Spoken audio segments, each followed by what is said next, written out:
Kevin McDonald with Confluency Solutions. Welcome to our Best Practice series.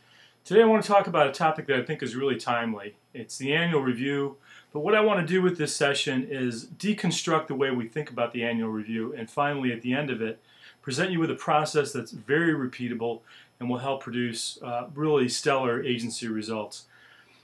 In this environment, in this economy, I think it's especially important. We're all reaching out in different ways or grasping for different ways to touch our customers, and this is one of the best ways to do it.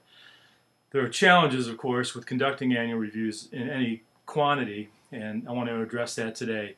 But an important statistic I think to make note of is that when an agent has a chance to intervene and a customer is thinking about leaving, 86% of the time the agent will save that business.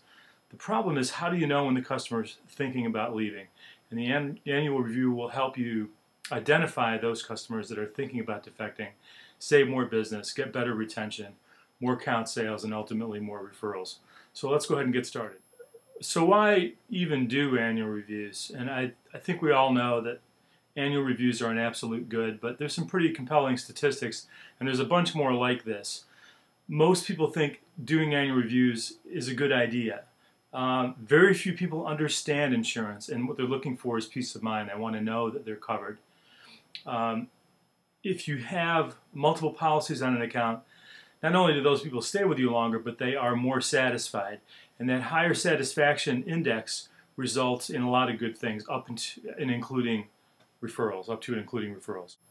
Another compelling reason for doing reviews is that your competitors say they do them as well. Whether or not they actually do them, I don't know. The anecdotal evidence where Nationwide and State Farm are concerned is pretty uneven, agency to agency, and maybe they don't perform them. But the point is that they say they do. And to the extent people want reviews done, you have competitors performing those, it puts you at a competitive disadvantage.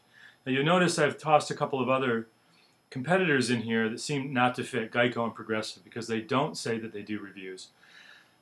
I threw them in here because doing annual reviews, being able to demonstrate that you do them, sets you apart from them and gives you a different value proposition, one that resonates with consumers, not just your customers, but other consumers as well.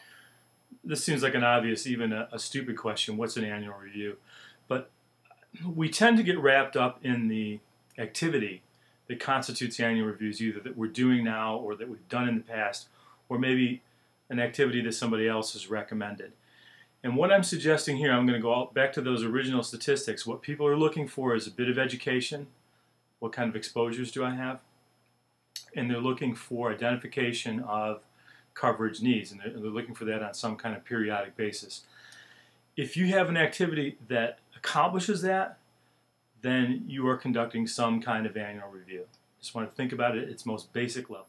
I mentioned a little bit ago, there's a lot of different ways to touch customers, but annual review is much more personal, it's much more detailed, and the results you get from those touches are more impactful. So retention, of course, goes up, policy sales, and at the top of the loyalty ladder, referrals. And particularly if you think to gently ask for those referrals, the number you get from this activity can far outstrip what you do in other areas. Let's be honest with ourselves. We all know annual reviews are good, and if we could do them, we would. Okay, but there's challenges, of course, that have to be surmounted if you're going to do any quantity of meaningful annual reviews. You've got so much time available. The other thing is, once you're able to do reviews, I think you have to demonstrate that you can do reviews. Not so much for your customers, but for prospective customers. And then finally, you're going to have to take time, at least in the near term, away from other activities to do more annual reviews. No matter how you do them, no matter how efficiently we can do them, it's going to take time from somewhere. That's the opportunity cost. So you have to evaluate the business benefit of doing the reviews and weigh that against the activities that are being foregone. Okay, so not surprisingly, I'm going to suggest you make use of the web. It gives you some really tremendous advantages, and you can combine things that you either have at hand or that you can begin to use, tools you can begin to use with very little cost and almost no learning curve. Email questionnaires and PowerPoint presentation. In order to make this work, you have to be able to do webinars, both live, and you have to be able to serve up recordings of webinars.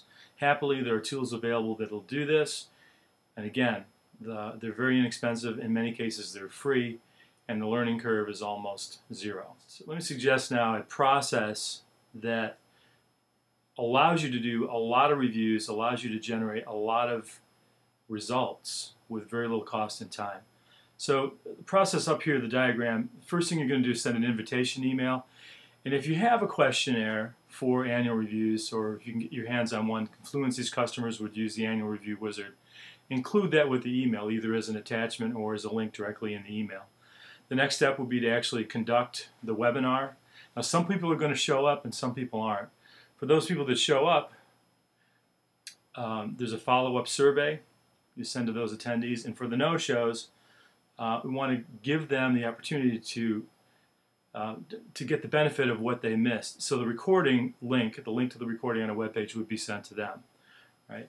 You have to offer to do individual follow-ups, and when you do, those people will be much more receptive to doing more business with you and giving you referrals. Right? So you're really kind of performing a triage at the larger number level. And back at the email invite, how many should you send? And I can't answer that. You'll have to go through a process of trial and error. So you send 10 emails, maybe one person shows up. You send 20, maybe 2. And you start to see that, oh, it's a 10% response. So I'm going to send maybe 100 or maybe 200. And I want to populate my session with 10 or 15 people. Okay? And then finally, let me step out of the frame a little bit. You need to measure the results. Right? So as I said before, you're going to take some time away from some other activity, at least initially, and you want to know whether this is paying off more than that other activity that you're foregoing. So what kind of tools do you need in order to implement a process like this? Email, which you've got. Questionnaire, which you have. Again, the Confluency customers have the annual review wizard. If you don't have a questionnaire, they're pretty readily available in a lot of different places.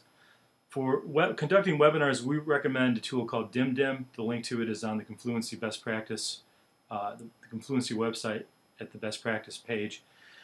DimDim allows you to serve up the recordings. They give you the code to put on your webpage. There's no technical expertise required with that. PollDaddy is a free, or depending on how many surveys you want to send out, very inexpensive survey, and it's very easy to use. And then finally, you're going to measure the results with Excel or some other kind of spreadsheets. How many reviews are you offering to do? How many people show up? And to kind of track that down to what was the result? How many new policies? How many referrals? Good luck. I hope you give this a shot, because I think it'll really pay off for your agency. If you need a little bit more information, there's more resources available. The best practice section of the Confluency Solutions website. Thanks for stopping in.